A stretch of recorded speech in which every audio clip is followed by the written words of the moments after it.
Hey, everybody out there in podcast land, welcome back to the latest edition of Sports Frenzy 2.0.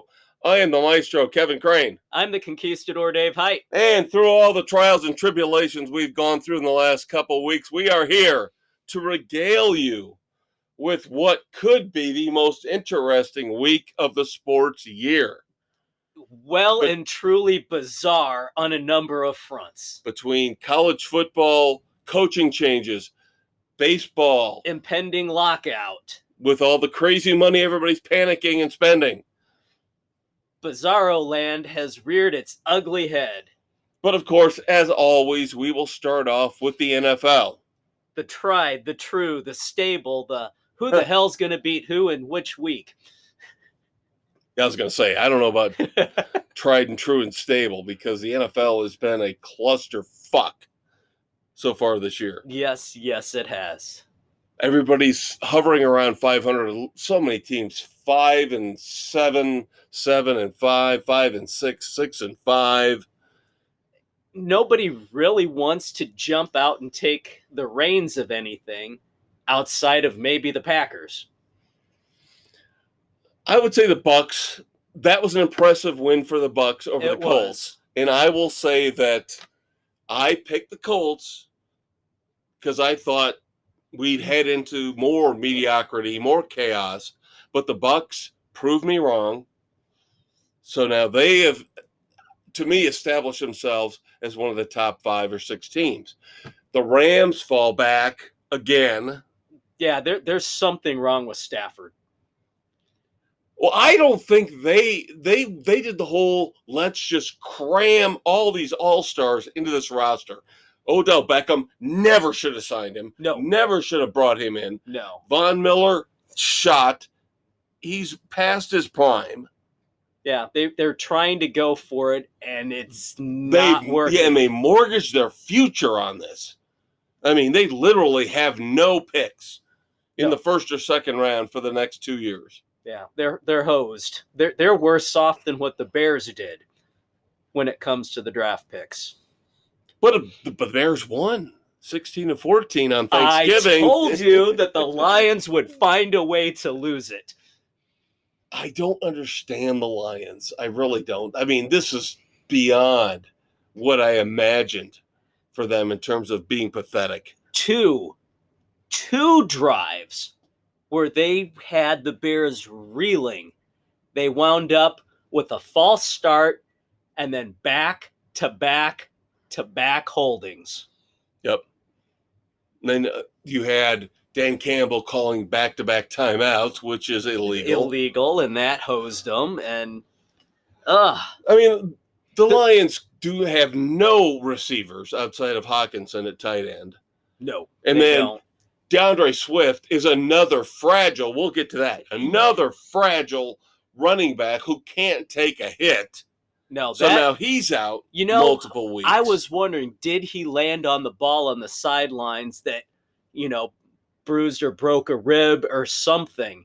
But when you see him land, it looked like nothing because the ball was out in front of him. He didn't land on it. I guess he landed wrong on his shoulder. No, he's another guy like, we'll get to Christian McCaffrey, who's just the poster child for China. DeAndre Swift has never been able to stay healthy for a full season. That's why I have never drafted him in fantasy football, is because I can't deal with the uncertainty involved with him. But the Bears won. I think that's going to be the last win of the year for them. I mean, who are they going to beat now? Who on the schedule are they going to beat? There's nobody left. They're done. It's all downhill from here. Oh, Matt Nagy making excuses. Oh, we fought hard. Oh, this was a win that I really love my players for. Oh, my God. Guess what? Your defense still looked shaky as hell. Your offense did just enough to score enough points because the Lions still can't get out of their own way. That's what it came down to. It was not an impressive win by any stretch of the imagination. Yep. And we talked about McCaffrey. Of course, there's other injuries on the NFL front. big defensive injury for the Buffalo Bills. Tre'Davious White is out for the year now with an ACL. Ouch. That's going to hurt that defense. Dalvin Cook for the Vikings, shoulder. They're trying to downplay it and making it sound like it's a week-to-week thing. That's going to stretch on. It's got to be at least 3 to 4 weeks, if not longer. So, and of course, McCaffrey. We've talked about the China doll. You were right. Well, what was it? And I wasn't far behind you. I never thought that he was anybody I would want to pay a ton of money for. Yeah, after he signed that extension, that $64 million extension, by the end of this season, he will have played in 10 out of 33 games. Yeah. What kind of return on investment are they getting? And again, this is why we rail on guaranteed contracts, baseball, hockey, basketball, football. Why would you have to pay somebody? We're not saying you don't pay for their health insurance. We're not saying you don't pay to fix what the problem is. But on top of that, they get paid to do nothing. Yeah, there has to be X amount guaranteed, but you also have to be able to write the rest of it off and cut bait. Right. Absolutely agree. Now, of course, looking forward to this week's games, we got the Cowboys and the Saints coming up Thursday night. Last Thursday on Thanksgiving. Where did the Raiders come from? Well, my question is, what the hell was up with the officials? That was one of the biggest debacles. It was pretty brutal. 28 penalties, 276 yards combined between the Cowboys and the Raiders. The Cowboys' franchise record, 166 yards in penalties. I know, it was. I thought they were going to run out of flags that were clean. This is the way the whole year has gone.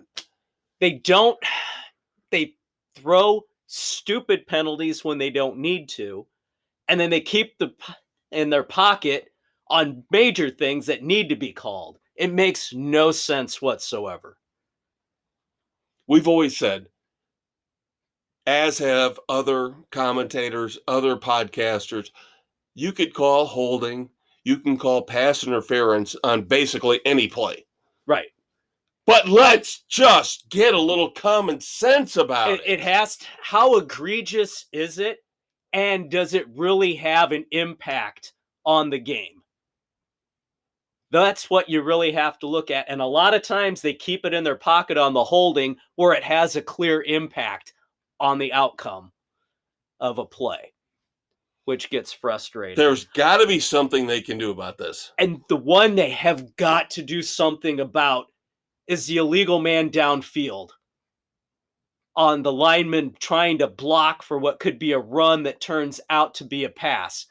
With all the RPOs out there, all the options, you have got to give these teams a little more leeway. The way plays break down, the quarterbacks are more mobile now, and they can buy themselves more time to make a play. That has got to be a penalty that's taken out of the equation. Absolutely agree. If you're going to change the game and you want Lamar Jackson and Russell Wilson to do their thing, you've got to revisit and revise what you're doing in terms of those calls.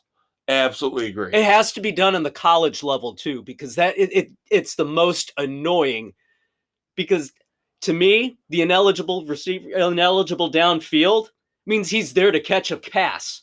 He's not. I'd really like to have Ed Hockley's kid, because obviously Hockley's out playing golf right now somewhere, but one of these guys, Bogert, one of these guys, sit down with me and tell me why it's so awful to have a lineman running downfield blocking 3 seconds after the play started.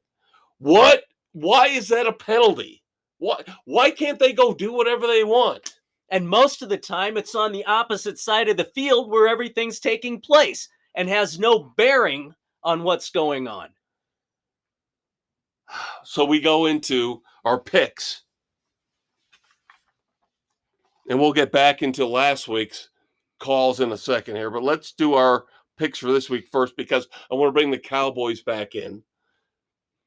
Tomorrow night, playing the Saints. We're taping here on the 1st of December. Yep. Taysom Hill supposedly will get the start for the Saints. Even though he has plantar fasciitis. Which supposedly is going to limit his mobility. Right. And Mike McCarthy is not going to be coaching the Cowboys because he's got a COVID issue, which I think actually helps the Cowboys. I was going to say, I think that's a bonus for the Cowboys for him not getting in their way. Dan Quinn in to run the team. Could have brought Kellen Moore in. Probably would have been the same thing. Better, an improvement. I actually would have thought Moore would have been there over Quinn because Quinn, as we know, has made some stupid calls as a head coach in the past. But here's what I want to talk about. You and I think you and I agree that Sean Payton's a great coach. Sean Payton is a really awesome coach. But this year, there's something wrong with this team, this entire philosophy. They doesn't know what he's doing. Lost Jameis Winston, and the whole season falls apart. Even though you and I liked Jameis Winston and thought that would be a perfect fit for this team. This is the year that Payton has no idea what he's doing. He doesn't know what he has in his players, and he can't figure out how to use them. But then he gives Taysom Hill an extension. Which boggles my mind. I don't get that one. It seems like he's focused on Taysom Hill as the future of the New Orleans Saints. But if that was the case... But he's not Lamar Jackson. He's not Russell Wilson. No. He's not one of these guys. Taysom Hill has never shown an ability to throw the ball down the field. No. But we didn't think Lamar Jackson could either. But I just can't understand. As great as I think he's like a mad genius. I just don't know. I want to have faith in him, but I don't know what the hell he's up to. I don't know what he's thinking. You know? He's got Ian Book sitting out there, but he goes with Trevor Siemian. Now Taysom Hill, even though he's got a foot injury, is going to be the guy.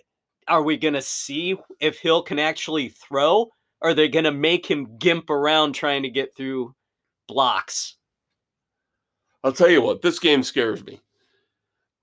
Everybody but Jen, and we have all 8 picks in, all 8 experts, all 8 panel members have their picks in this week. Jen's the only one going with the Saints, and I'll tell you what. It might not be a bad pick. I flirted with it. But the only thing is the Cowboys are healthy. Even though McCarthy's out, and we sit there and we go, that could be an advantage for the Cowboys are healthy. The Cowboys are healthy, and they're coming off a game that they actually should have won. Right. Against the Raiders. Right. They're going to come back and try and prove something this week. Right. They get CD Lamb back. They get Amari Cooper back. By all accounts, Ezekiel Elliott is fine. Yeah. He'll take on a full workload. So, again, I don't think switching Dan Quinn for Mike McCarthy is a big loss. No, it's not. I think the players will be able to overcome that one. So, but the Saints are such a mess. So, Jen's taking the Saints. Everybody else takes the Cowboys. The rest of the games, this is the problem. Last week, we picked all 15 games on the slate because they were close games. Yeah. And we'll go back and we'll look back at that here in a minute. But this week, the slate sucks. It's not that much fun to pick. Now, we're going to get our asses bit on a couple of these, but probably. You look at the Chargers at the Bengals. The Chargers are not playing all that great on the road. And you figure the weather's probably going to be an impact. It doesn't matter who the coach is for the Chargers. They can't get a consistent game for a full 16 or 17 game season. No. There's no way last week they should have lost to the Broncos. No way in hell. The Broncos, how the hell are the Broncos above 500? That team. Now, that's a train wreck. Is Vic Fangio a great coach now? They got rid of Von Miller. Maybe he was holding They don't back have a on quarterback. defense. They don't have a running back. Their wide receivers are okay. Defense is okay. Yet they're Suddenly in the on a chase run. for the wild card. It's a full weird topsy-turvy season. The Chargers should be miles better than the Broncos. Miles better. Yet they're the same. Yeah, they're all stuck together. The Raiders aren't that far out of it. I think the win, we'll get to that. The win over the Cowboys might have re-energized them. We'll get to that. Yeah. So the Bengals, for everybody but Jen, she takes the Chargers. The Bengals beat down. Do you notice a trend beginning to develop here? Maybe. I'm not saying anything. I'm not.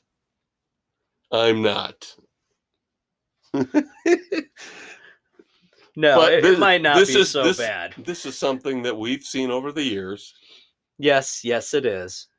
But the Bengals just look so good beating up on the Steelers. They've got a good running back. Mixon's healthy. They got 3 healthy wide receivers. Burrow's looking like great. He's getting it figured out. I don't care. To dish it to right now, the Steelers, their defense, they can have Micah Fitzpatrick back and Watt back. I don't care. It's not going to make Mike a difference Tomlin right can do all his speeches, about, we're going to take a number 2 and we're going to sit there and smell it. And that's what we did last week. And it doesn't matter. At some point, it ends. They have got to retool. Mike Tomlin's, his vibe, his charisma, it's not going to work anymore. No, it almost might be time for a change, for him to go somewhere else and somebody else to come in. And of course, people are going to blame Roethlisberger. I understand that, but then why didn't you draft a quarterback this year? Why did you bring him back for the last 2 years? You knew this was coming with Roethlisberger. Right. You've had 3 years to draft a quarterback where you should have drafted a quarterback as the heir apparent, and you failed to do so. Right. So this all falls on Pittsburgh management. I agree. All right, Giants and Dolphins. The Dolphins look phenomenal right now. They are starting to play like they were expected to from the outset of the season. The defense has finally come around. The offense is starting to click. Tua seems to be healthy. They're finding a groove. The running game's starting to kind of take off a little bit. The passing game is developing. So Brian Flores has got to get off to a good start, because I'll tell you this. Next year is his year. If he does not get off to a good start next year in 2022, then he's on the hot seat. He would have to be. Because you can't keep dropping 3, 4, 5 games in the first couple months and then fight all your, we're good at the end of the season. Yeah, Look you got to be good coming season. You can't win your division in the beginning, but you sure as hell can lose it. And now with the fact that the Patriots are much better, the Bills are who we thought they were, you're going to have to sneak in possibly in that last wild card spot, but you're going to have to almost win out. Yeah, because you started so far, so deep in the hole. And I am bitter because sometimes it takes an injury. Malcolm Brown getting injured, they finally realized maybe we should make Myles Gaskin the featured running back. Which was supposed to be what it was the whole freaking season from the beginning. But no, they had to do like everybody else and do running back by committee. Let's ask the Colts. What do? Oh, you signed Naheem Hines to a big extension. What do? You feed the ball to Jonathan Taylor because he's your number 1. What does Pittsburgh do? You feed the ball to Najee Harris because he's your number 1. Exactly. Jesus Christ. Stop with this committee bullshit. bullshit. And from a frickin' fantasy standpoint. Well, of course, yeah. But watching the Washington game the other night, Gibson having a fantastic night running. What do they do when they get in the red zone? They put McKissick in, who gets the 2 touchdowns on the ground. Yeah, Gibson runs for 100, but McKissick gets 2 touchdowns. And hurt and knocked out. Welcome to the freaking awesome, fantastic world of trying to figure out what these coaches want to do and then trying to play fantasy football with it. Ah! It's a nightmare, kids. Washington at Las Vegas coming up this week. This is probably the best game of the week. This is going to be a hell of a game. Slate, because Washington coming off an ugly, the Sunday night game with the Browns and the Ravens, the Monday night game with Seattle and Washington. Those were 2 ugly, awful fucking games. They were pretty damn pathetic. And Washington, if they wouldn't have lost their kicker, it wouldn't have come down to a final Russell Wilson drive. Right. And even then, it shouldn't have come down to that. Russell Wilson is not right. No. There's something wrong with him.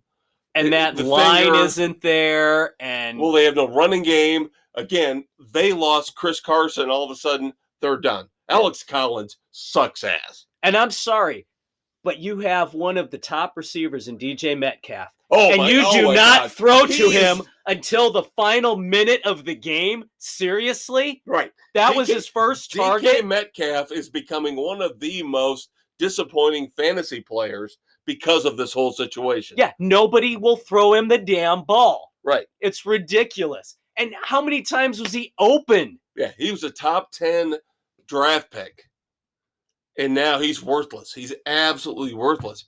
Lockett's okay.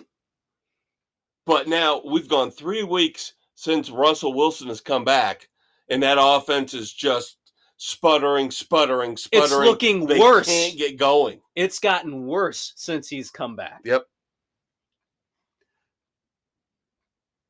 So we're taking the Raiders. Of course, going back, we're talking about Seattle, but going back to that Washington game. The Washington Raiders game. You and I are taking the Raiders along with Bill and Nick and Aaron. So there we go. We've got Doug, we have got Sam, and we have got Jen taking the Washington football team. Again, because we were talking about that whole game Monday night where Washington was not that impressive. And I think the Raiders were more impressive in Thanksgiving. They were. That was the first game you actually saw them show up. So now Washington has to move across the country on a short week. Right. The Raiders have a long week time to rest. So eventually we get to where we want to be. Yeah. In a roundabout way. Ravens at Steelers. Again, I talk about Mike Tomlin ranting and raving about, we got our asses kicked by the Bengals. We'll do something about it. And guess what? It's not going to get any better. I don't think the Ravens are a bad team. I think the Ravens are winning the way they have to win. Right. They had the devastating injuries at the beginning of the season with the running backs. They lost their top 2 running backs on their depth chart. Then they lost the guy they signed to try and fill in. So it's been a long road for them, but they're a better team than Pittsburgh. I still think, Pittsburgh with Roethlisberger, he looks like he should be in a walker back there. Yeah, he's done. Yeah.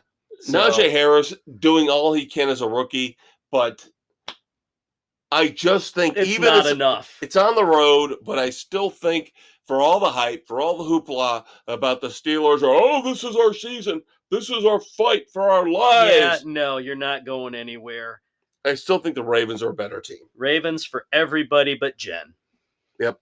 49ers at Seahawks. We've talked about the Seahawks struggles. I am not buying into them anymore. I think they're done. I think Pete Carroll's done. I think Russell Wilson's done. I think we're looking at a major blow-up overhaul for Seattle in this offseason. Yep. 49ers across the board, except for the elder statesman.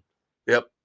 Oh, by the way, Did I mention that the elder statesman tried to change his picks? When? At the last minute? Yeah, or after he the sent fact? his picks in on Monday. He missed a pick. So I sent him an email saying, you missed this pick. I think it was the Washington Raiders game. He sent me the pick, and everything's quiet. Everything's nice. Everybody else sends their picks in. And then 3 hours before we get ready to tape, he goes, oh, here are my football picks for the week. And he changes like 7 picks. I said, you can't do that. Well, technically. No, you can't do that. I said, if you have a specific legitimate injury reason, I might consider it. But you just willy-nilly. can't willy-nilly say, oh, I'm changing 7 picks. That's a little extreme. Yeah. All right. So he's stuck. And again, the Seahawks are going to implode. They are going to be done. They have imploded, and it's all over, but everybody getting dispersed to the 4 corners of the universe. Yep. Welcome to football hell, Seattle. Yep. Broncos at Chiefs. I was shocked at this opening line. I was shocked at the fact that this opened at 10 because the Chiefs, while they're the better team, have not played to their capabilities and do not warrant a 10-point. Yeah, if we were spread. picking this on the spread, I would take the Broncos.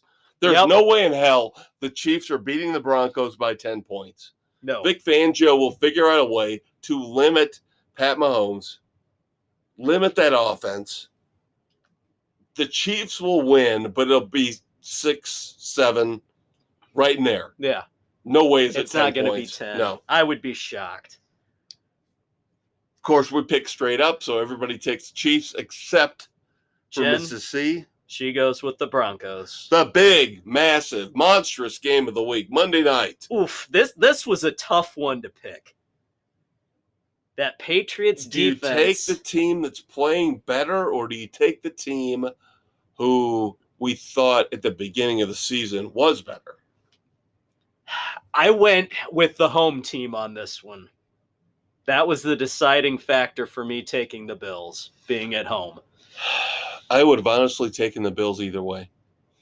Even if they had been playing in New England, I think I would have taken the Bills. Because the Bills, something has been wrong with this team, and I think they finally have got to get right now.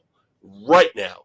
This is the time the Bills show up and They need prove to turn it on, to take control. we picked this team to go far into the playoffs. I took them to win it all. This team needs to get it figured out and get it figured out right now. They have the receivers. Now, the problem is the running back situation. They have got this all fucked up. Again. Like everybody else. Zach Moss. Now Matt Breida, supposedly the lead back.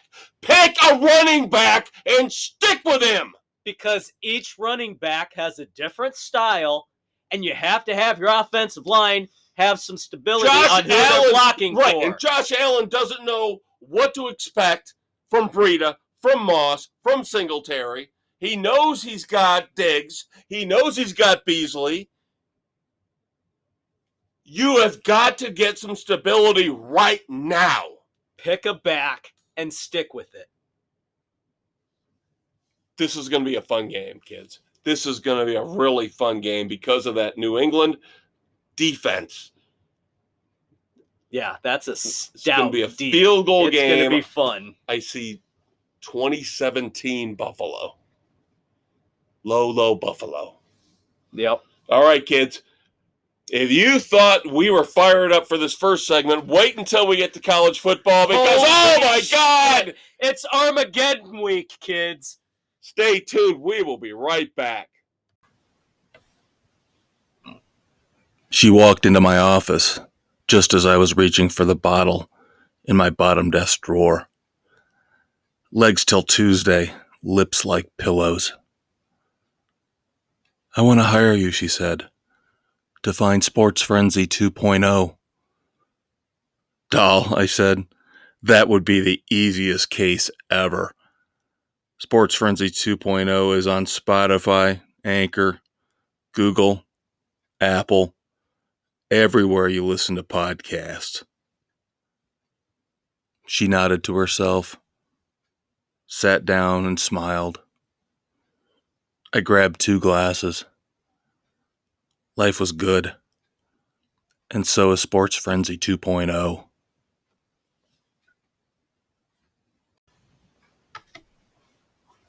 Hey kids, it's the Conquistador Dave Height. Along with the maestro, Kevin Crane. And this is segment 2 of Sports Frenzy 2.0.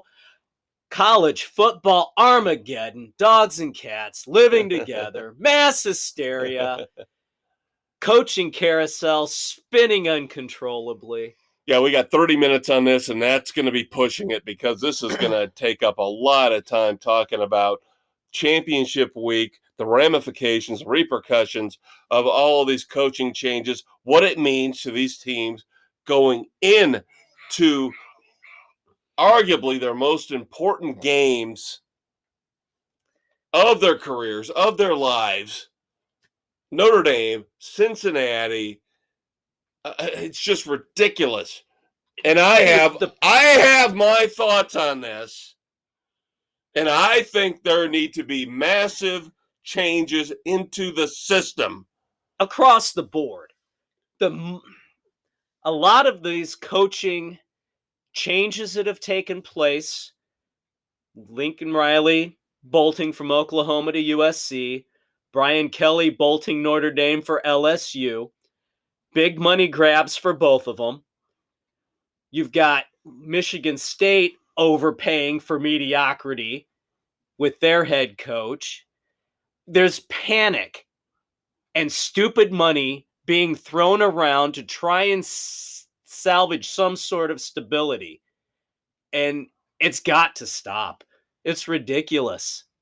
Yeah, the problem is, number one, you're destroying these kids. Yes, I am actually sticking up for the kids for once. Yeah. Earlier this year, of course, I was saying I don't like the NIL deals. I don't like the kids getting paid. But what we're seeing now makes me backtrack on that a little bit, in that there's got to be some kind of rule in place. What would have stopped Lincoln Riley? Let's say Lincoln Riley loses 2 games early at Oklahoma. Let's say he loses 2 games within the first 2 months. What stops him from taking that USC job the minute they fire their head coach? It's almost like the NFL again has it right, where they say you can't interview, you can't talk to these coaches until a certain point in time because we don't want to destroy the credibility of our sport. Because now Notre Dame gets hosed, is fucked because these kids who came in under Brian Kelly's recruiting, and everybody, Marcus Freeman will lead us to the promised land. Can we stop with the Marcus Freeman bullshit for 1 second? Just 1 year as a defensive coordinator, and all of a sudden everybody's acting like he's the Messiah. He's the guy who's going to lead Notre Dame to the promised land. Let's hold off on that one, yeah, because we saw what happened when a first-time head coaches have come in to Notre Dame, and it failed miserably. Bob Davie, Charlie Weiss. Thank you. Thank you. You are the sole voice of reason, because everybody in the big media has been talking about they should put Marcus Freeman in right now as the head coach. And I'm like, are you people out of your mind? And those are the exact names that popped into my head when I was thinking about rebutting that. And because, you're coming off, Bob Davie took over for Lou Holtz.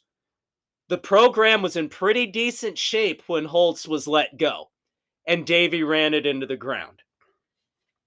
And they have wallowed in mediocrity and misery all the way through Tyrone Willingham, through Charlie Weiss, and how long did it take Brian Kelly to get them up to where they are? And nobody's ripping it. Brian Kelly did a great job of bringing the program back to where it is.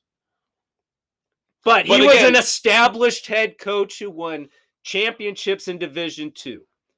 He had Cincinnati on the rise and really built that program up. And now Fickell has taken the reins and kept that program on the rise. Could Notre Dame go back to the Cincinnati well again? Could be. Fickell. And I think that would be the way to keep Freeman in South Bend instead of him bolting down to Baton Rouge. No, but I've heard people saying that if they hire Fickell, that Freeman's going to take the Cincinnati job. That could happen too. They're saying you're not going to be able to keep Freeman unless you give him the head coaching job. And I say, it's go away. So difficult. I'm not giving 1 year as a defensive coordinator. I'm not giving him the reins of one of the top 10 college football programs. Yeah. All right. Let's go to the pros. A 1 year offensive coordinator winds up getting a head coaching job that fails miserably. Notre Dame is supposed to be better than the Bears. Notre Dame is supposed to be better than a lot of these idiots in the NFL. Yeah. Swarbrick will make the right move based on what he said in his conference. I love everything he said, where he said, we're fine. We will not hire an interim. We will not name an interim head coach. Nope. I have my list of criteria for who I want, and I'm going to stick with it. It's not as big as the last time. So, and I think we're going to be all right. I think he can hold off. I think Luke Fickell will be there even through the bowl season. Yeah. Well, even the guy from Matt Campbell from Iowa State will be there. Dave Aranda from Baylor will be there. Pat Fitzgerald will be there. Clausen from Wake Forest. See, I don't want him. I wouldn't either. I would not touch him at all. He has not shown any propensity to be able to run the defense. The only thing is, if you could keep Marcus Freeman, sign him to a long-term, big money extension to be the defensive coordinator, and maybe the heir apparent, then I would bring him in. Yeah. Now, these are also guys who are up possibly for Oklahoma as well. I think Notre Dame, I'm sorry, you've got your own TV network. Notre Dame is a better destination right now than Oklahoma right now, because Oklahoma's looking at going to the SEC and getting their asses handed to them. Yeah. Now you want 4 or 5 times a year. Yeah. Now you want to hit the outside the box rumor mill. Go for it. Matt Rule. I think coming back to the college ranks might not be a bad move. I think he bit off more than he could chew. Now, I'll give you credit for that, because that's the first I've heard of that, but that's a great pick, because I have not seen him he has not looked like he can figure out what he's doing in the pros. Yeah. My mom actually heard this one on a channel she was listening to. John Harbaugh might have some interest with his daughter supposedly going to Notre Dame. Oh, I don't know. I don't know if he does have the ring. He doesn't have anything left to prove in the NFL. And maybe he's tired of dealing with Lamar Jackson in terms of, and I'm not saying anything bad about Lamar Jackson, but Lamar Jackson is a special talent, and you've got to build your entire team around him. Yeah. And maybe he's looking at that for 10 years and going, I don't know if I want to deal with this. I really don't know if I want to deal with this.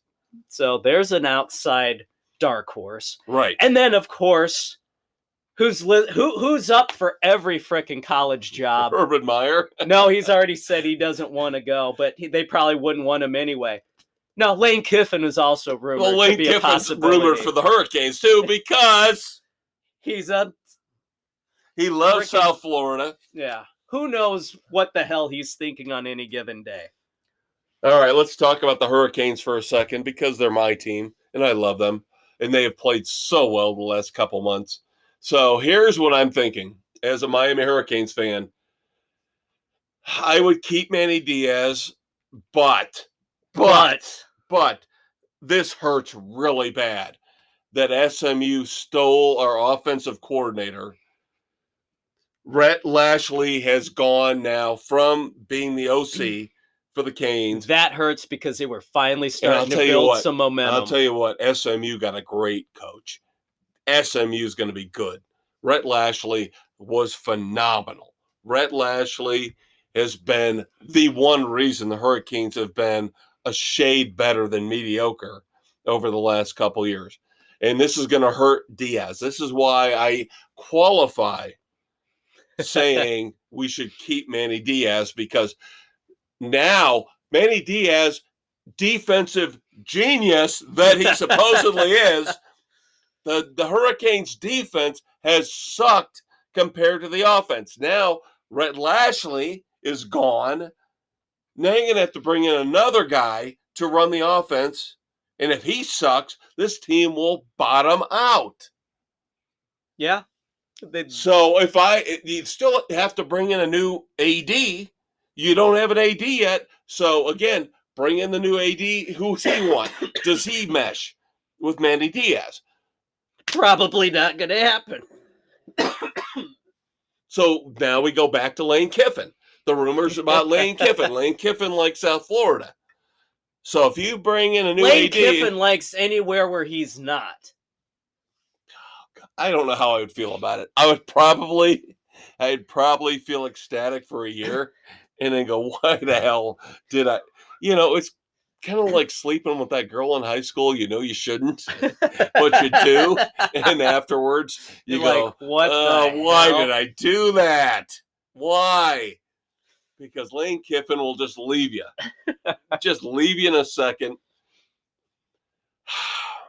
Again, my choice for Miami would be keep Manny Diaz for one more year. Maybe Lane Kiffin stays at Mississippi, builds that program up a little bit more, and then we steal him away. Maybe not. Yeah. They've got a quarterback, though. I'm telling you. I love Miami's quarterback. Kyle Van Dyke looks phenomenal. Looks great. And I've told you this for weeks and weeks. Because he's a drop back traditional. Yes. Every week I look at the box score. 320, 3 TDs, no picks. 350, 4 TDs, no picks. That's what Miami needs.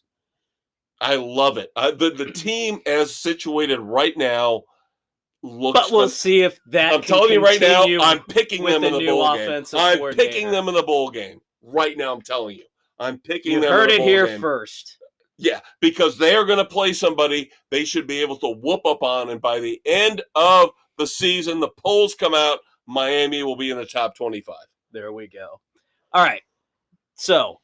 We talked about Notre Dame's possible coaches, Miami. Does Kelly have a chance in hell with LSU? No. LSU in the SEC, they will have a stellar season once every 5 years when Georgia and Bama have to restock and stumble. Let me ask you this, and a lot of people are bringing this up, but we live in the area where Brian Kelly has been coaching for the last decade. Do you think he's going to be a good fit for LSU? No. Culture-wise? Culture-wise, no. Because, let's face it, there are no standards down there. It's a whole different group of athletes that he's dealing with. I just don't think he fits. The Lincoln Riley to USC thing, I could see. That's a better but again, fit, I think he made the mistake of bolting Oklahoma for USC.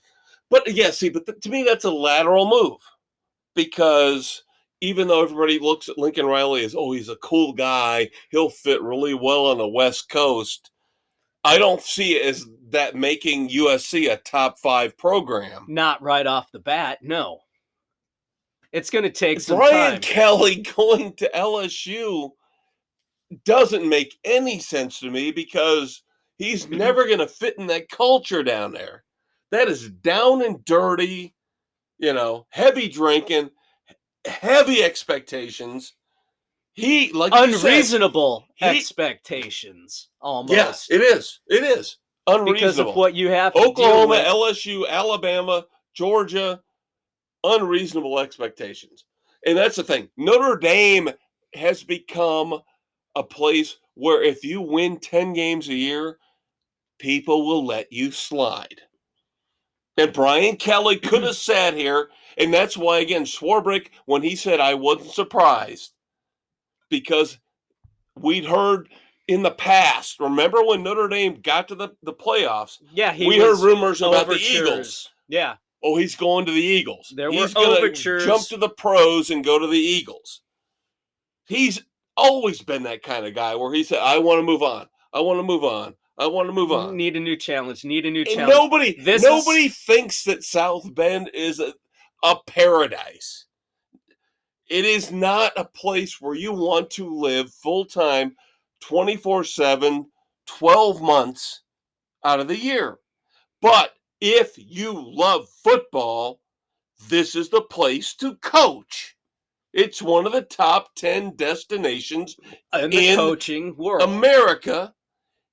And I can't believe they can't bring because the academic standards are too high. I want smart players. I want smart players. I don't want people who are going to wind up with DUIs. I don't want people who are going to get arrested for rape, for stealing, and all that other crap that they wind up with everywhere else. And I'll give Brian Kelly credit. He did a phenomenal job of doing that.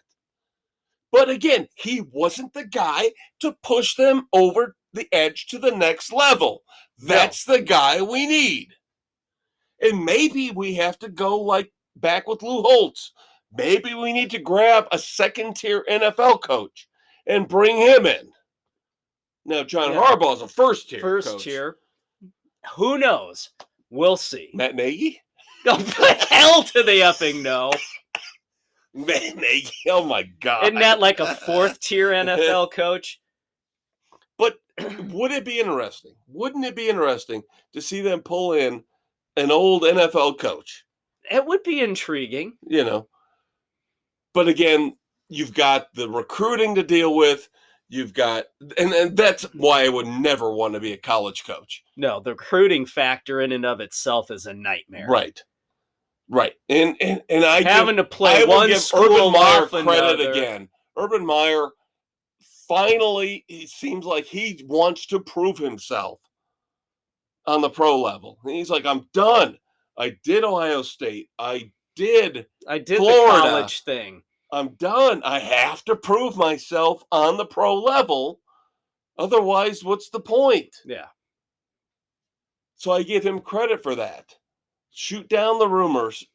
Just stick knock with Jacksonville. It off and there you go. Right. But there's somebody out there. There is somebody out there lurking. Some pro coach, former pro coach. Somebody's going to be reaching out of the blue that's just going to say, holy crap, this is what we need. Right.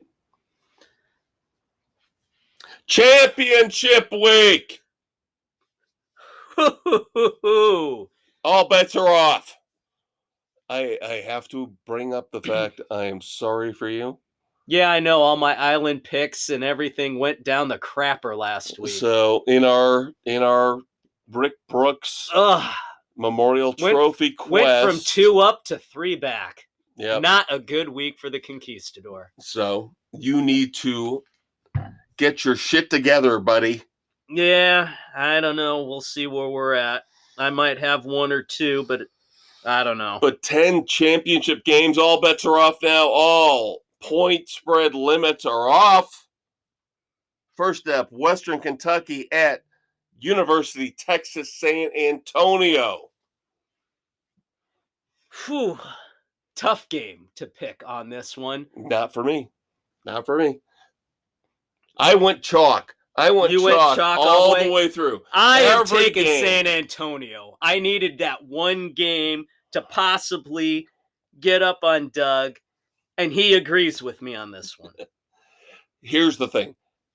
Western Kentucky has a quarterback who could end up being a sleeper in the NFL. That's a possibility. I was looking at that. That good. And UTSA stumbled last week. They look like they're on the downslide. You never know. I This know. might be the one they need to come back, but you and Jen taking Western Kentucky. Yep. Everybody else takes UTSA.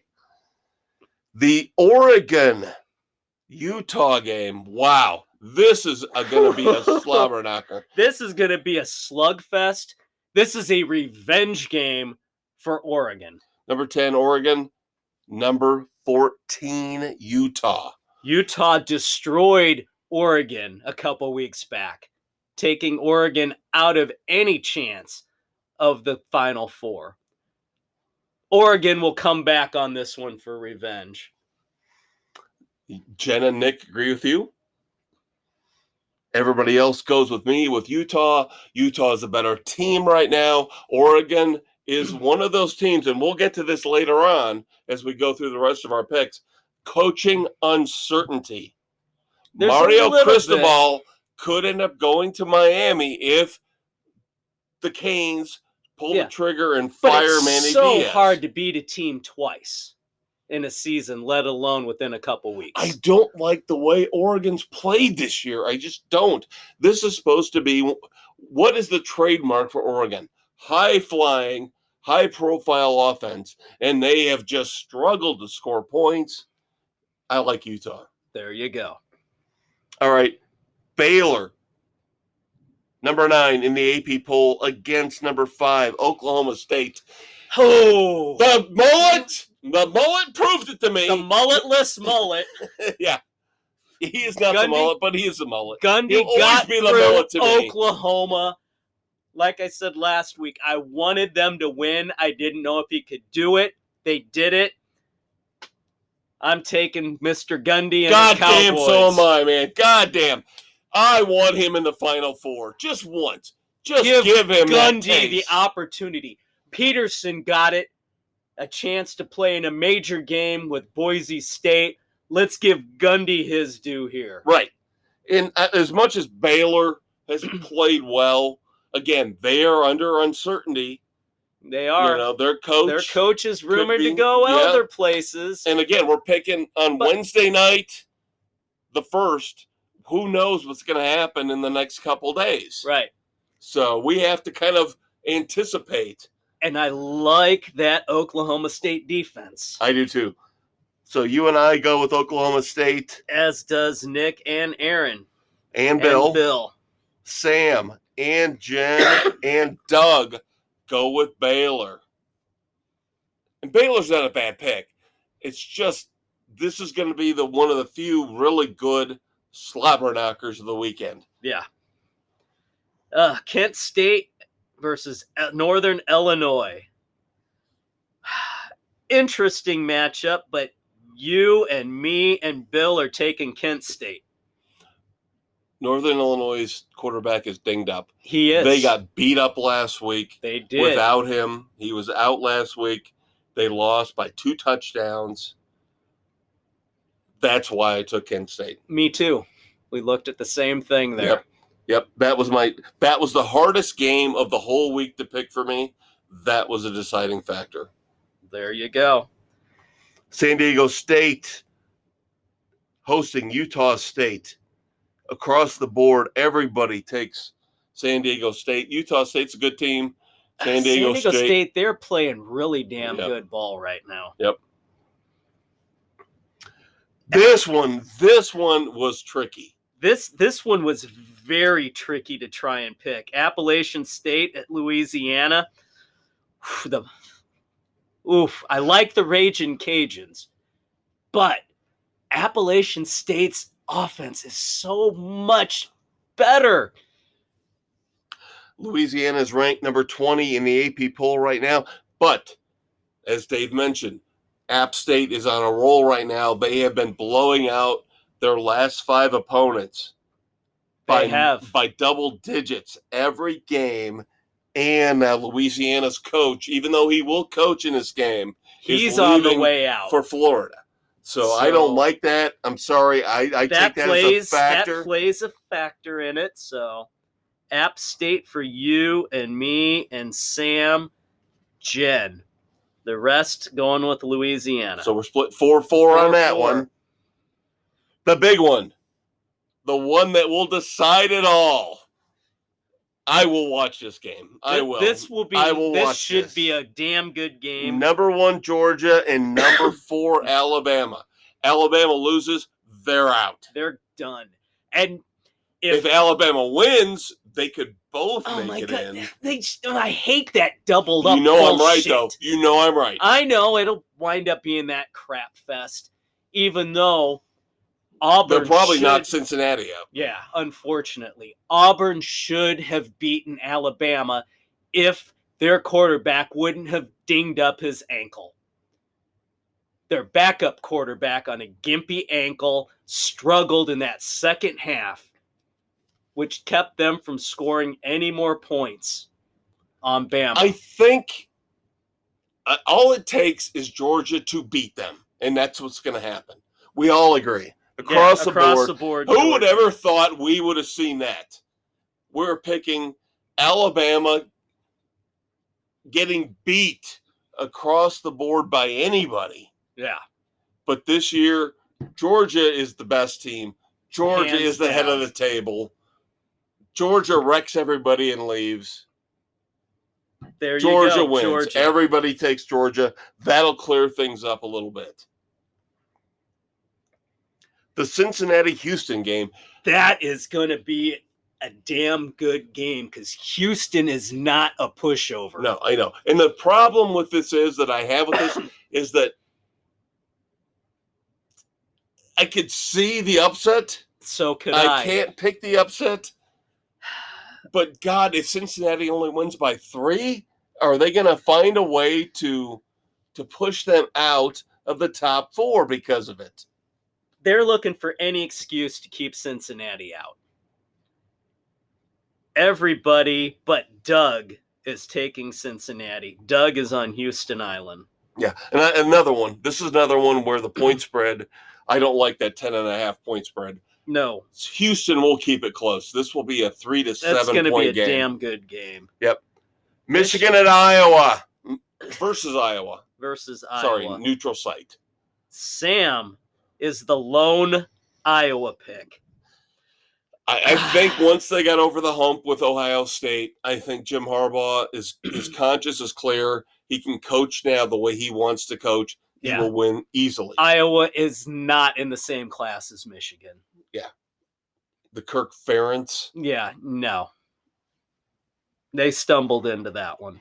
The ACC Championship, last up. This could be another really cool game. 2 unbelievable offenses. Number 17, Pittsburgh. Number 18, Wake Forest. This was kind of a tough one to pick, but looking at all the numbers, I like Pittsburgh's team overall better than Wake. Wake has no defense. Pittsburgh has a little defense. Little bit more defense. Little defense. Yeah, this is going to be a high-scoring affair. Again, I wouldn't have a problem hiring, like Notre Dame, hiring Wake Forest head coach if you kept Marcus Freeman as the defensive coordinator. Then you've got something. You've got a great offense going there with a solid defense. That could be special. But Wake Forest has no defense. None at all. Pittsburgh, a little bit. And Pittsburgh's got a dynamic defense with a great quarterback. I am taking Pittsburgh probably by a field goal. Yeah. Everybody's going Pittsburgh except for the elder statesman and Mrs. C. And, of course, the elder statesman tried to change all his picks. So. Oops. You can't do that. You can't. You just can't. Waffle and wait till the last minute. That's what you do. Yep. There you go, kids. All right. Coming up next segment, more ranting and raving about the stupid freaking money in baseball. The impending lockout. And the conquistador just basically gave me a freaking heart attack telling me who the Cubs signed. More like an aneurysm, I think. Oh, my God. Or borderline stroke. God, if you're right about this, this is going to make me hate the Cubs. We'll confirm that in our next segment, kids. Stay tuned.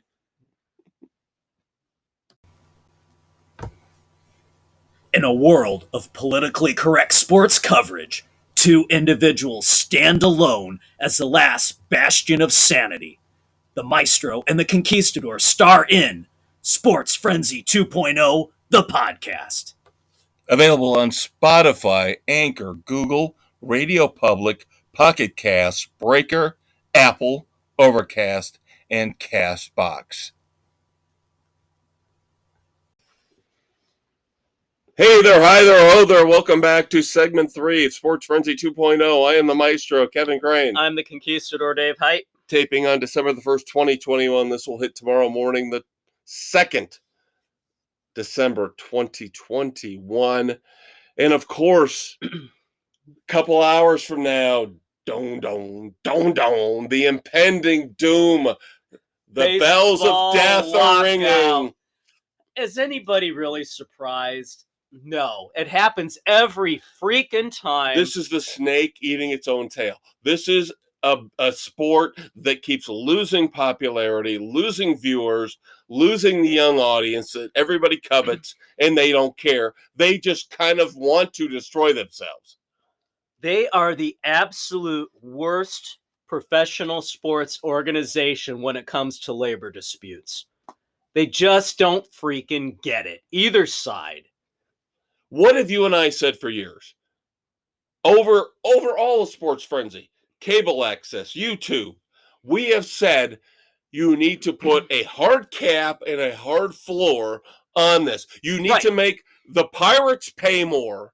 You need to make the Indians pay more. The Angels pay less. Right. The Pirates need to pay more. The Rays actually as smart as they are, need to pay more. Can you imagine if they actually spent more money? How about the A's if they actually spent some money? Right. Or the Reds. Or the Royals, even. Right. I mean, Colorado, Arizona. There is a reason why Baltimore. Sports put floors in. You have got to make these teams spend the revenue sharing money. Otherwise, it doesn't work. Of course, now we've seen the Mets go nuts, and they've spent a whole crap ton of money, and now they're $30 million over the luxury tax. But of course, you know, their hedge fund billionaire doesn't care. The rich get richer, and the poor teams who take all the money and run do nothing. You need to make a unilateral sweeping declaration. Number one, you tell Tampa Bay, new stadium or they move. Oakland, new stadium or they move. Pittsburgh, spend more money or we're done with you. All these teams that won't spend. Show some balls, Rob Manfred. You got to. We don't want to say the players shouldn't make money, but at the same time, they shouldn't make stupid the Yankees money. And the Mets and the Dodgers shouldn't be spending $230 million while the Pirates and the Indians are spending 50. It's ridiculous. Unilateral. You need to be Caesar. You need to be the dictator. And if you can't do it, you go to the owners, you go to the players union, and you say, we're done. And supposedly, that's what's coming. But you won't have the balls to make the moves that Dave and I think you should make. 200 as the cap, 125 as the floor. Sounds good to me. Sounds great to me. And if you go over, you pay into it. There you go. And I'm sorry, players, you guys are making way too goddamn much money for sloughing off. You have to wind up going NFL type contracts. 3 years, $130 for Max Scherzer. That's unbelievable to me. Unbelievable. As old as he is. Late 30s. Making that kind of money coming off of a horrible last month of the season. Right. But where he was now all of a sudden I hear people say, well, the Dodgers overused him. The Dodgers No, put him as a Father closer. Time is keep catching up with him. When do we stop rewarding stupidity? That's my question. When do we stop rewarding stupid GMs and stupid owners for giving stupid money to players that are over the hill or don't deserve it? Yes, I understand the system might be broken because players have to work all the way through all these arbitration years. Anthony Rizzo is a perfect example. I love Anthony Rizzo. He's one of my top 5 favorite players of all time, and he has been the one to suffer through this system. And I wish the Cubs would bring him back. Give him a 4-year deal for $80 million. I think that's fair. I think that would be great. Bring him back. Let him close out his career. How much of it with guaranteed? The Cubs. Well, it's all guaranteed in baseball. I thought we were trying to fix the system here, too. No, I'm working under the current system. Okay. I understand what you're doing. And I agree with it. But we got to work under the current system. Yes, and this whole thing is a big F you to the agents out there. You know who you are. And I still think, and you and I agree on this, we've talked about this for years, they'll never put it in place. It should be performance-based. Innings pitched, innings played. The problem is they won't go to it because again. they say the managers would have too much control. 1919. Wow. Charles Comiskey with the Black Sox, because he was manipulating who played and did what, hosing some of the players on their incentives. Yep. Because he was a tightwad at the time.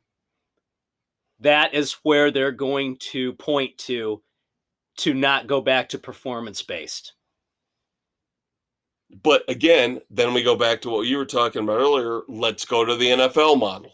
You get a certain amount guaranteed, and the rest, it depends on if the team keeps you.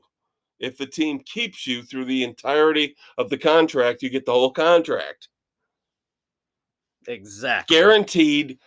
The NBA, and I don't give a rat's ass what ESPN or TNT are telling you, the NBA is failing miserably because of these guaranteed contracts. When everybody gets a max deal because of the stupid TV money involved, your league has a problem. And the viewership is dropping. The viewership is plummeting. Don't let anybody lie to you about that. No, it is dropping. People badly. are tuning out of sports by the hundreds of thousands. And you know what? Sports viewership is going to continue to decline as more and more things are put on cable and streaming services. All right, let's look at the stupid money for baseball. Other than the Scherzer deal? Yeah, we talked about Scherzer. Corey Kluber. See, this is what the Rays are so smart with. They snatch a Corey Kluber for like $8 million for 1 year. Just, okay, we'll try it. We'll see what happens. Give it a shot. Even after that crazy Wander Franco deal, but they've locked him up, and I still think they would be smart to lock up a Rosarena, keep those two guys. Keep Franco, those two as your cornerstones to build around. For 10 years, that team would be fantastic. And then you would be able to at least bring free agents in. Looking for at a those year or two kids. here and there. Right.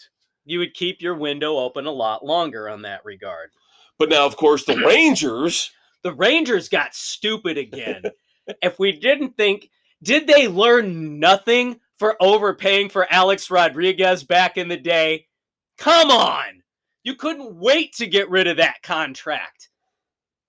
And you found one stupid trade partner in the Yankees who were willing to do it, and now you decide, let's blow it all up again. Let's do it again. Wait, wasn't that a Sidney Poitier and Bill Cosby movie back in the day? So now, you supposedly got the quote-unquote best middle infield in baseball, But how much is it costing you? God. Well, who you got pitching? Who's catching? Corey Seager and Marcus Semien. You broke the bank for two guys who are getting up $500 million. And how old are these guys? Seager's a little young. Semien's older. Simeon's what, 30, 31? Yeah, Semien's older. And how many years did they sign him for? Semien had got a 7-year deal for $175 million. Corey Seager gets 10 years for $325 million. $500 million for that middle infield. And I'm with you. Semien's a little bit older than I would give. But now he's had 2 really good years back to back with 2 different teams. He has, but still, God, that's a lot of money to wrap up. I might have done the Seager deal, not the Semien deal. I still think Seager got too much, though. I think the Rangers needed to make a splash. They needed to get somebody. There is not a player out there that's worth that kind of money to play a damn game. I agree, but at the same time, these teams are going to try to make a splash. They are going to. So are you saying that the Yankees are actually smart right now by not signing anybody? At the moment, I think they are. Now they're going to do something stupid because they always do. Because Carlos Correa is still sitting out there and they need a shortstop. Who's going to pull the trigger on him? Because I thought he would be the one that everybody would jump on. Because I would love to see the Cubs go after him. I would love to see. I hate to say it. We'll get to the Cubs in a minute. If the Cubs threw $280 million at him for 10 years, I'd take it. That would not be a bad deal. I'd be fine with that. Shown... Make him the cornerstone of the next generation of the Cubs. He has shown he can win. He is a clutch player in postseason. Yep. If Javier Baez can warrant, $23 million with the Tigers? I think Cubs could shell out $28-29 million for Correa. Correa would be worth it because he's a solid player. He's a smart player. Young. Baez is a freaking head case. Yes. Who cannot get out of his own way. So there you go. Correa's stable. Baez not so much. Right. And we've seen it. Right. And I would still be okay if the Cubs went out and re-signed Schwarber and Rizzo. I don't think they would cost a lot. I think you get Rizzo. So you're looking at Schwarber to be your DH when that all comes about? Yep. He can play outfield once in a while. They just signed Yan Gomes to be their backup catcher. So I think they're thinking Contreras is going to be DH. On the off days where he's... If they bring in Schwarber, he and Schwarber can switch off on DH. Schwarber plays left. Every so often. I don't have a problem. He's not that bad. Give Schwarber 5 years, $80 million. I don't bring... Nothing ever told me you should have gotten rid of Schwarber. He is a power hitter built for Wrigley Field. And what do? He goes out, tears it up in Washington, tears it up in Boston. There you go. No, these idiots on the north side. The great and glorious Theo and his protege, Jed Hoyer, put that team in dire straits. I don't know if I'd say they put them in dire straits. They had one bad signing. One catastrophic bad signing. Jason Hayward is costing them so much money. But and look now at the other stupid moves they made, though, with deals. But they're not. Those deals aren't biting them right now. Hayward's the one that's killing them. Right now, yeah. I can't stand the fact that the Ricketts are just screwing, hosing, lying to the Northsiders, lying to the Cubs fans. We're going to spend money. We're going to spend money. And if you're right with what you've heard about Marcus Stroman. Marcus Stroman does not fit in Chicago at all. The tweets are posted. He's coming to Chicago. How the hell is Kyle Hendricks and Marcus Stroman? Those are two polar opposite personalities. Kyle Hendricks studies the game. Wait, Professor. do we get your matter and antimatter colliding? Yeah, right. That's what it is. And then you got do-rag idiot coming in from New York, can't stay off of Twitter.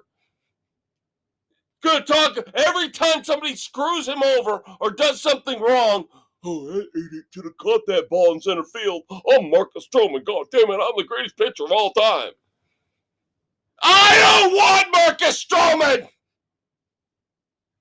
I want Kyle Schwarber back. I want Rizzo back. You need pitching. And not him. Like it or not, he has not been as abysmal as you're making him out to be. No, I'm not saying he's a bad pitcher, but he's a bad teammate. He's a bad guy in the locker room, and I don't want that. I hate that shit. I hate bad guys in the locker room. They're the worst. And the problem is you do not have any strong personalities to counteract that right now. Thank you. Other big stupid signings. The Mariners decide to go out and get the newly christened Cy Young Award winner, Robbie Ray. 5 years, $115 million. You do realize this was a one-year fluke, don't you? Don't you? It's Seattle. They have to do something. As much as I hate the Max Scherzer deal, I know at least what I'm getting. He's older. Right. He's going to break down at some point. But he's still going to be better than what you're probably going to wind up with here. Robbie Ray is not going to. 5 years of Robbie Ray, you really think you're going to get another Cy Young season out of him? 40 wins total. 40 wins total. Did you learn nothing with King Felix Hernandez? What about R.A. Dickey? Remember him? Remember how he won a Cy Young and he went to Toronto? And failed abysmally? There are times when you need to look at the overall body of work and not the most recent season. The Mets, of course, on top of spending all that money on Max Scherzer, decided they would go Starling Marte. They bring in Eduardo Escobar, and they bring in Mark Canha to back up some of their other spots. Absolutely crazy. And as we mentioned, they are way over now, the luxury tax. Now, are they going to look to trade away any pieces to try and get some relief? The problem is they're stuck with Robinson Cano. Nobody that I know would take that on. No. Pending steroid suspension that he is. Exactly. So. Today, good signing for the Diamondbacks, although they're just not that good. No. But they steal away the saves leader of the National League, Mark Melanson. But it's just you're moving all these pieces around. You're moving round pegs into square holes. Sometimes it just doesn't work for a reason. So we will have to see what goes on. White Sox did make a deal to bring Graveman in. Got him as a free agent. Yeah, we talked about that. Houston. Yep. It's official now. And then the other move the Sox made is kind of small, but kept a key piece to the team in place. They re-signed Leary Garcia, super utility player, to a new 3-year deal. He has been a key cog for the Sox. He can play infield, outfield, wherever they need him, and he has been solid for them. And he's actually the longest tenured player on that team right now. Didn't bring this up last week, but I have to bring it up this week just because it's so funny. Before we close out baseball, and then we'll move on to everything else with our dumbasses and our moments of silence and everything. The hodgepodge of everything else. But with the name change in Cleveland, the Guardians of the Cuyahoga. The first day at Progressive Field that they opened up the team store selling Guardians material, Guardians merchandise, the Guardians sign crashed to the sidewalk. Narrowly missing killing 40 people. Well, that might be an exaggeration. Of course, somebody had to, one of the fans there had to say, well, that's not a good sign. There you go. There you go, PC fans, PC fanatics, cancel culture, mavens. That's what we think of your crap. You reap what you sow. I heard somebody the other day had to apologize because they said the Redskins. Come on. Can we at least give ourselves a break? We're going to call Cleveland the Indians for at least the next 2 or 3 years. At least. This first season, it's going to be brutal. The Guardians. Jesus Christ. That's a terrible name, by the way. Terrible name. Not good. We said it before. All right, kids. Coming back, final segment. Dumbasses. Moments of silence. NASCAR. And we're still waiting for Cleveland to sign Star-Lord. I want Groot. He's going to be growing bats in the dugout between innings. Oh, we'll be right back, kids. Where's Gamora? In the fortress of solitary justice, 2 brave men hold the fate of the sports world in their hands, with the utterance of a single word. Frenzy! These seemingly ordinary men become the maestro and the conquistador, destined to save the world from stupidity on Spotify, Anchor, Google, Apple, and all noble podcast hosts everywhere. Dave and Kev stand for truth, justice, and the frenzy way. Hey kids, this is the Conquistador Dave Height. Along with the maestro, Kevin Crane. Welcome to segment 4 of Sports Frenzy 2.0. Here as we record December 1st, 2021, hitting on the 2nd. Our 4th segment, our hodgepodge of everything. Starting out with my NASCAR homework from last week. I had been tasked with breaking down the rules for Clash at the Coliseum. How are they going to do this on the quarter-mile track that they put together? All right. 23 drivers will be in the Clash. So they're going to start out with the practice to get them all set. They're going to do single car qualifying, and they're going to use those times to set the 4 heat races. So the 4 heat races are going to be 25 laps, and the top 4 finishers from each heat will automatically qualify for the Clash. So how are the heats going to be set up? The top 4 qualifiers are going to be the pole for each of the heat races. So for heat race 1, you're going to have qualifiers 1, 5, 9, 13, 17, 21, and on. Heat 2, 2, 6, 10, 14, 3, 7, 11, 15, 4, 8, 12, 16, blah, blah, blah. All right, not bad. Kind of makes some semblance of sense. You get the better ones as you go along. So, once you get those heats set up, this is where it gets fun. Once the qualifying is done. This is why I had Dave do all this. So for your 4 heat races, the lineup will be Heat 1 winner will have the pole. Heat 2 winner will be second row, or second. Second row will be Heat 3 winner, Heat 4 winner, and so on. They make this too complicated. They It really is. do. But then, so your top 16 are going to be set up that way. Whatever.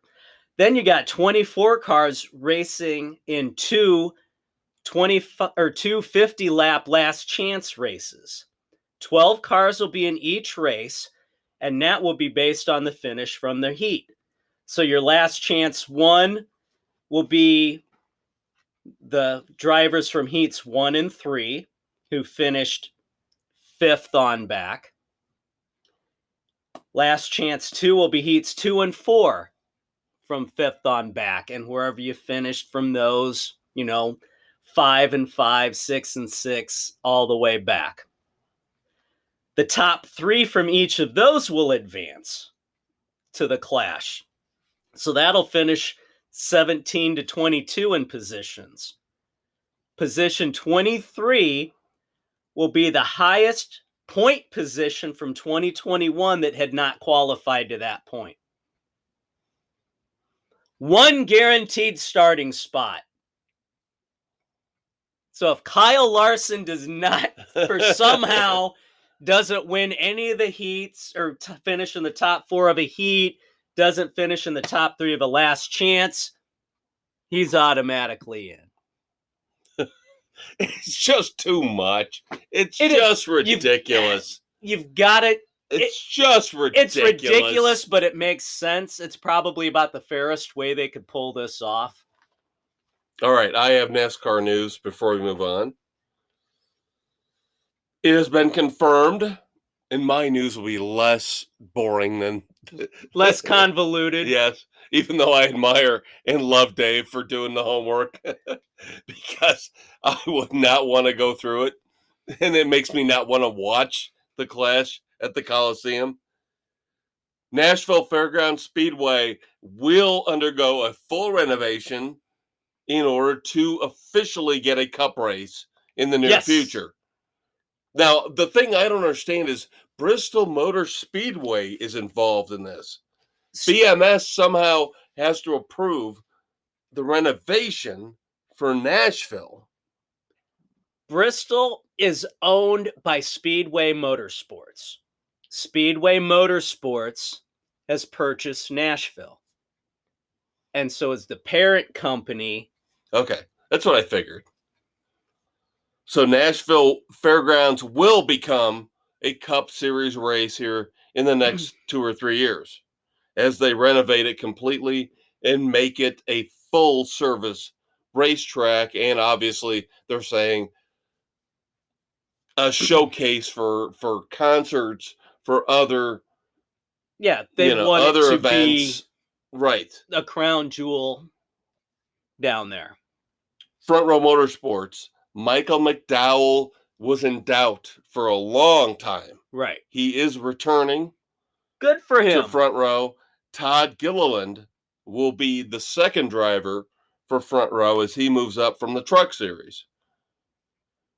Menards has now decided to come back full force in the Cup Series.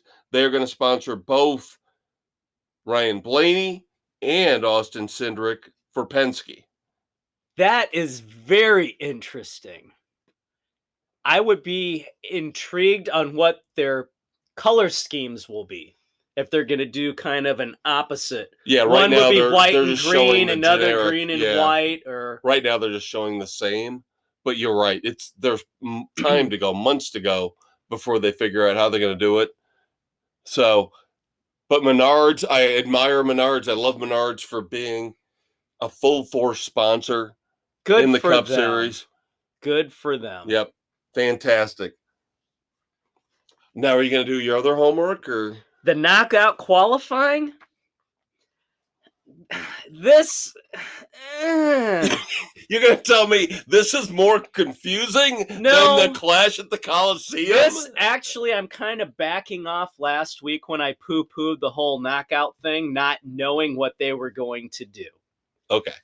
So, for most of the weekends, the Cup Series is going to get 2 hours of practice with qualifying, and they're going to qualify in 2 groups.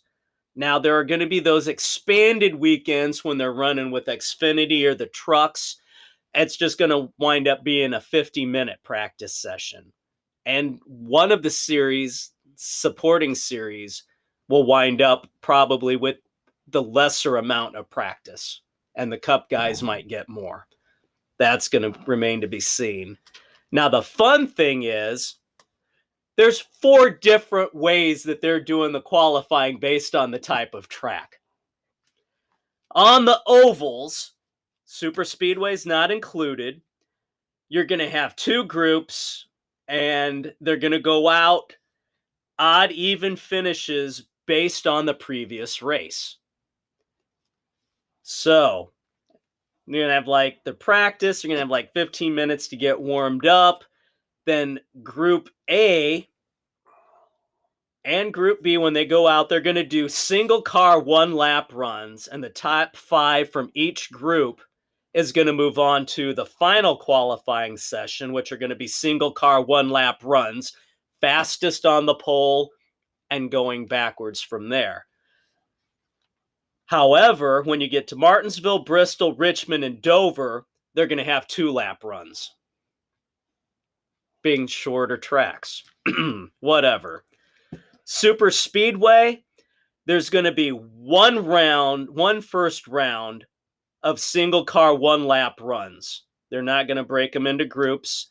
So your top 10 are going to transfer to the final single car 1-lap.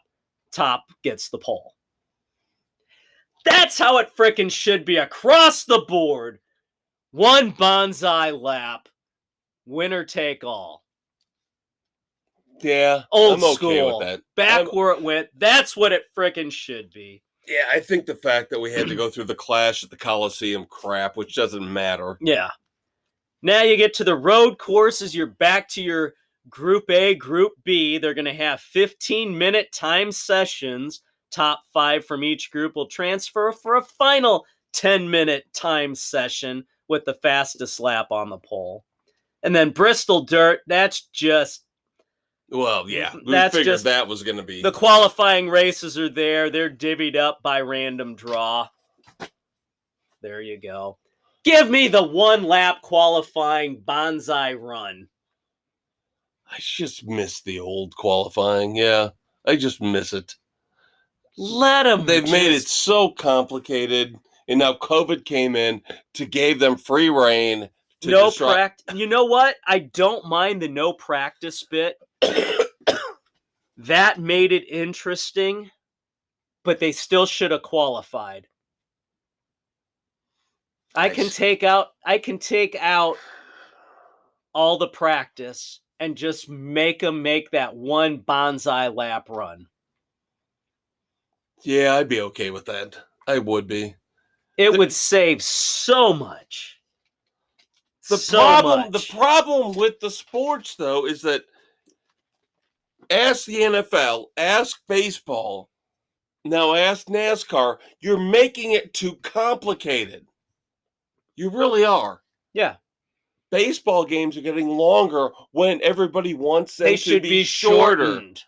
Football, you're making it too complicated with the calls and the holdings and the pass interference. All of that is dragging the game on.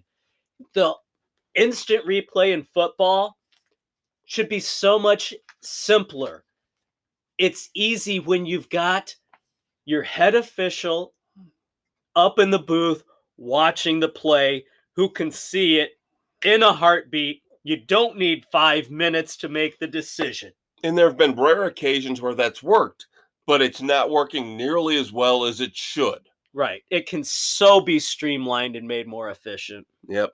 All right, moving on to the NBA. We're not going to break down the standings right now. It's too early in the season, but I will say kudos to the Phoenix Suns. 17 wins in a row. Damn. They were the best team last year, and I'm not ripping on the Bucks. The Bucks won the title, but everybody thought going in that the Suns were going to win that title. And I think this year, although Devin Booker's now hurt, he's got time to get better, though. But the Suns made a statement win last night against the Warriors. Those are the two teams that are going to fight for the Western title and ultimately for the NBA title. Yep, agreed on that completely. Then we have the penalties that have come in. The Bulls and the Heat both lose a second-round pick coming up after an investigation found they were guilty of premature free agent talks with Lonzo Ball and Kyle Lowry. I was waiting for you to say ejaculation at some point. I heard premature. Premature.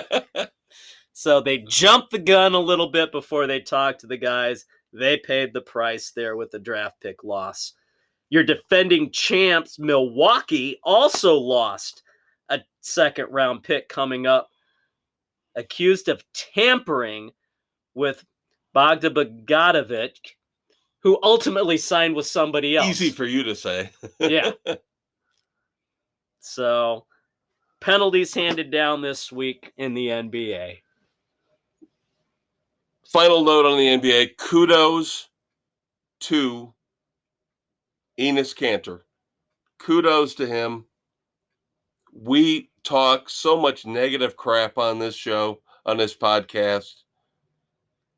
Good for him. He is now a U.S. citizen, and he took freedom as his last name. I'm not necessarily down with that, but I am down with what he is trying to do and what his statement by doing this stands for.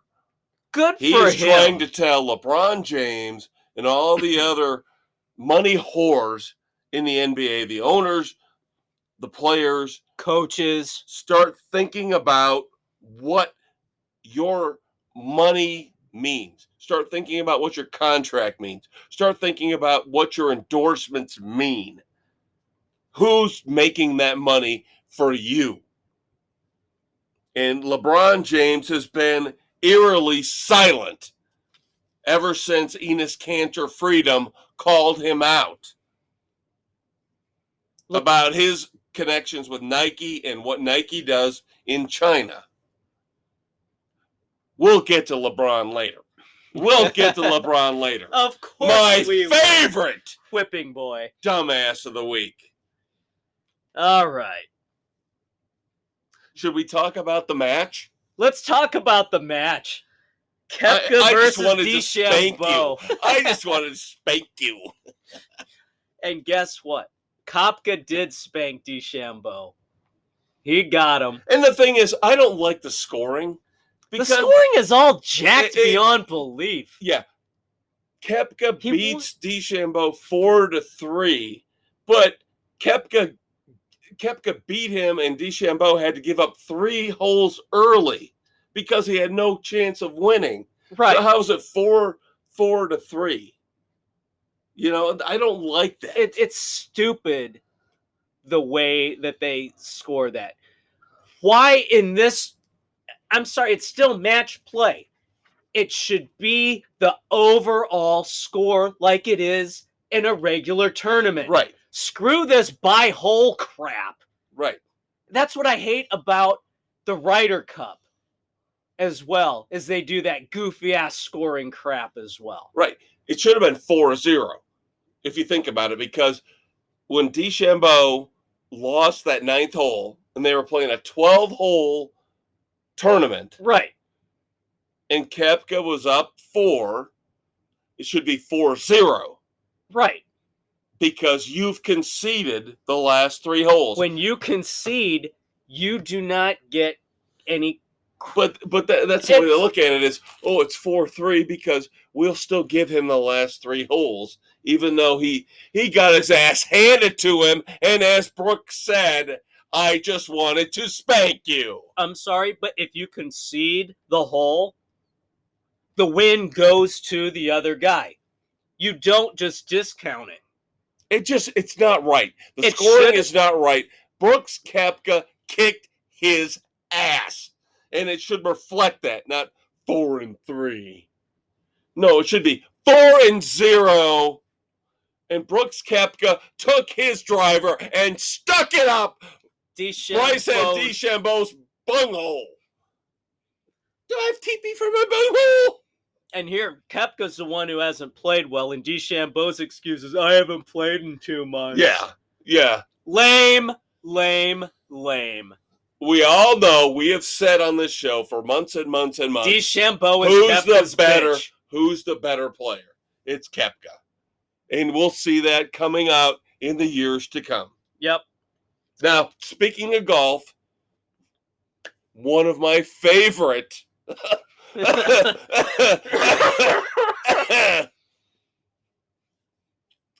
we have to have a media session to talk to Tiger Woods about the repercussions and the ramifications of his accident and how he's doing the in his 3-second recovery. video of him hitting the one golf ball that he actually was able to drive.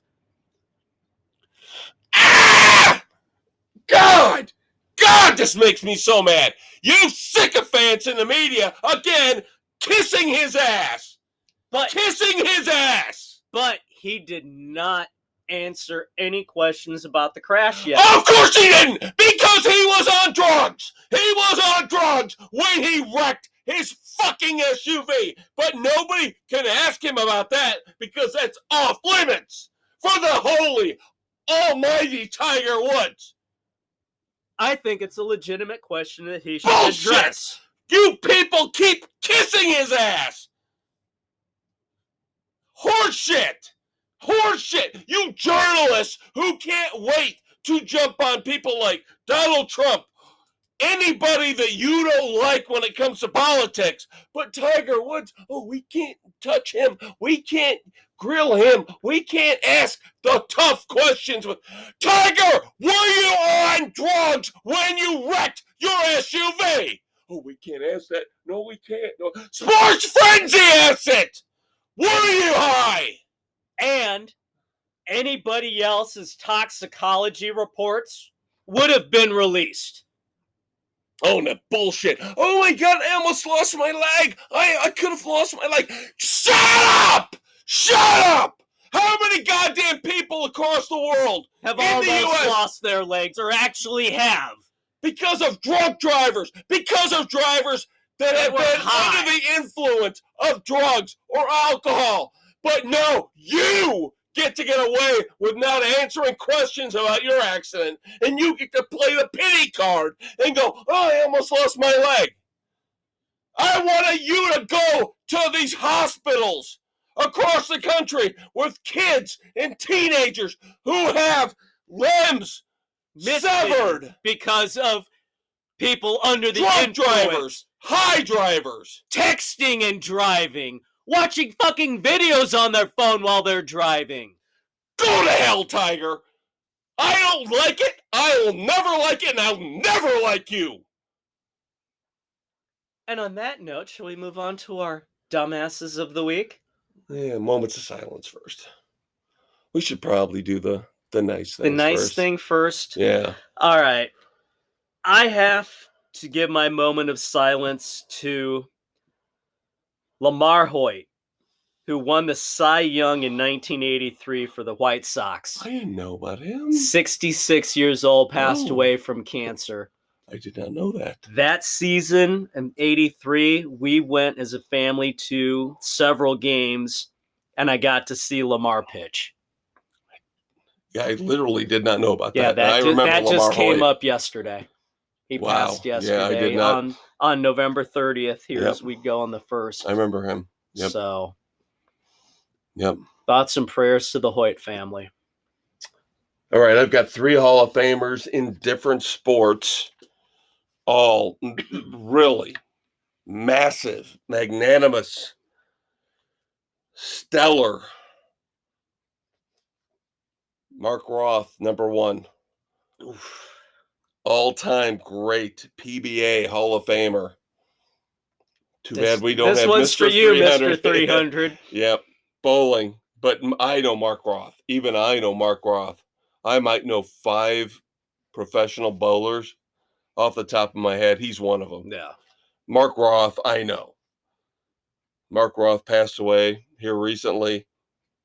Curly Culp, Hall of Fame player for the Kansas City Chiefs. Yep. And then, of course, going back to golf, you can hate me all you want for my disdain for Tiger Woods. But Lee Elder. Lee Elder was a trendsetter. Class act all the way and through. I do want to make a statement about this. I do want to rant for a minute, go on a tangent here, and Dave's more than welcome to jump in. A lot of people who listen to the show might think we're politically incorrect. Most of the time we are. They might think we're hateful people. Not always.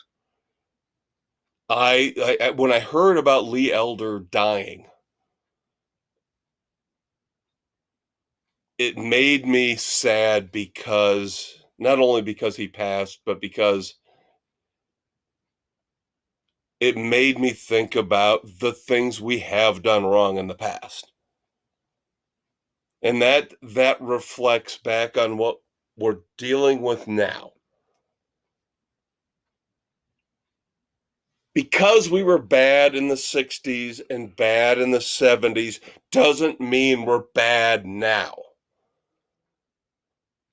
But people want to focus on the negative. People want to focus on the fact that Lee Elder was the first black man to play in the Masters.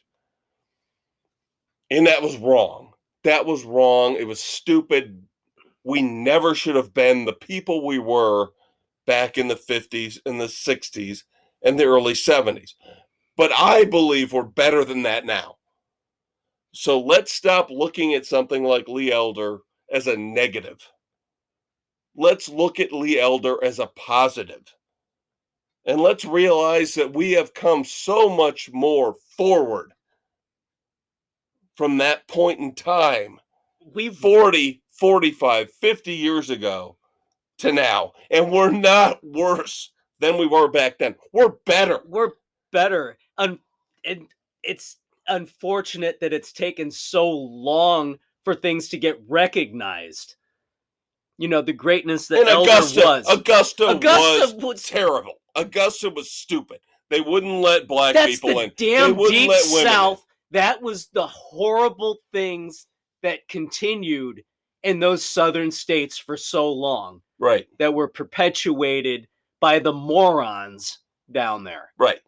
And the majority of Americans are not like that. No. We have never been like that. We will never be like that. The thing that makes me mad is that doesn't exist in my mind anymore. Lee Elder, while he set that benchmark, while he set that standard, we're better now. We're better people now than we were back then. We are, and we do have some ways to go in some areas. But we've got to stop making this all out to be like we're worse. Right. We're not worse. We're better. Worse. We're definitely better. And you can't go so far the other way. All right.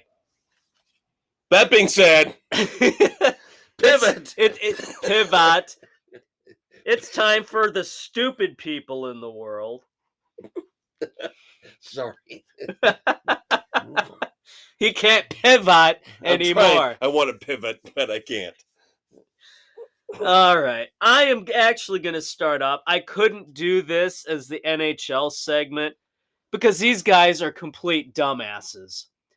2 NHL players who have been suspended in the last week.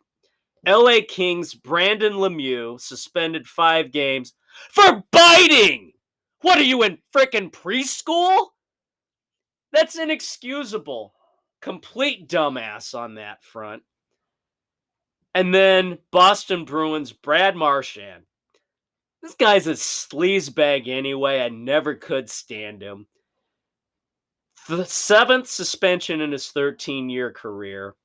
This is the 3rd time he's been called out for, you're going to laugh at this, but slew footing is the term they use. It's tripping in a dangerous way. He did it in 2011, 2015. He got a 2-game suspension. He did it again this year and just got a 3-game suspension. Personally, I would have given him 5 because he's a douchebag, but he's still a dumbass. This is also the guy who licks players as well during games. All right, just again to show that Dave and I do not curry favor. One of my dumbasses this week is Dan Hampton. Oh, Chicago Bears. Yeah, Chicago Bears legend gets nailed for a DUI. Dan. Oh, Dan. What are you doing to me? What are you doing to me? I do not want to call you out as a dumbass, but I have But to. you are. In this day and age of Uber and everything else, there's no excuse. So, of course, to wrap up, my favorite dumbass each and every week. Oh, he gave me so much this week. LeBron James.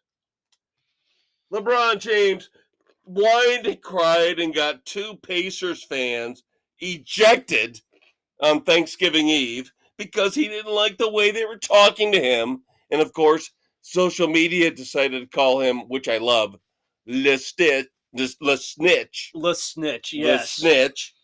Oh, they probably were making fun of him for getting suspended for throwing the elbow. Then he got a $15,000 fine for throwing the middle finger and a warning for profanity. And then, on top of all of it, guess what? The so-called greatest player of all time cannot play now for the next 10 days because he violated the NBA's safety protocols. Because, guess what? I guarantee he's not vaccinated. What is this guy doing all of a sudden? This year, in the first couple weeks of the season, is destroying his whole persona and reputation that he had. It's because he sucks ass. I'm the maestro. I'm the conquistador. We'll check you out next week. Don't forget to check out the weekend edition. We love you, kids. Bye-bye. See you next week.